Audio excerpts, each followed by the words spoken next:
কে মুক্ত করে যখন একটি সরকার গঠিত হবে, সেই সময় এই শেখ মুজিব কর্তৃক পাকিস্তান থেকে উড়ে এসে জুড়ে বসে ভোটবিহীন ভাবে এই বাংলাদেশের প্রধানমন্ত্রী হয়ে বসেন।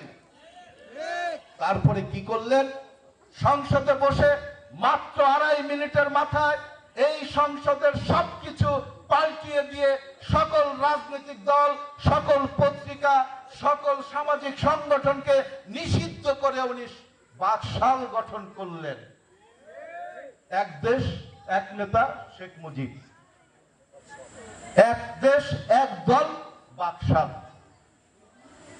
দেখেন, স্বাধীনতা যুদ্ধে জীবন বাজি রেখে যে নেতাটি যুদ্ধ করে আপনাদের স্বাধীনতা এনেছিল, সেই জিয়াউর রহমান দ্বিতীয়বার সিপাহী জনতার বিপ্লবের মাধ্যমে যে গণতন্ত্র ভ্রুণ্ঠিত হয়েছিল, মানুষের বলার অধিকার হারিয়েছিল, যে বাংলাদেশের আপনাদের যে সন্তানরা গণতন্ত্রের কথা বলতো, এই দেশের আবার মাটিকে মুক্ত করার জন্য কথা বলতো, এই দেশের সকল মানুষের মৌলিক অধিকার আদায় করার জন্য কথা বলতো, তৎকালীন শেখ মুজিব প্রায় 30,000 মুক্তিকামী মানুষকে রাতের আধারে রক্ষী বাহিনী দিয়ে, তার দলের গুন্ডা বাহিনী দিয়ে হত্যা করে ভোটার বিহীন ভাবে প্রায় 3টি বছর এই দেশে, 3.5 বছর এই দেশের ক্ষমতায় অধিষ্ঠিত ছিল।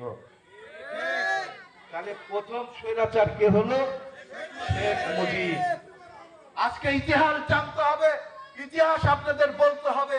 আমি ছোট্ট করে শেষ করব। প্রথম স্বৈরাচার পেলাম আমরা শেখ মুজিবকে। সেই শেখ মুজিবের স্বৈরাচারের হাত থেকে এই দেশকে মুক্ত করার জন্য 75 সালের 7ই নভেম্বর আবার ক্যান্টনমেন্ট থেকে সিপাহী জনতার বিপ্লবের মাধ্যমে ছুটে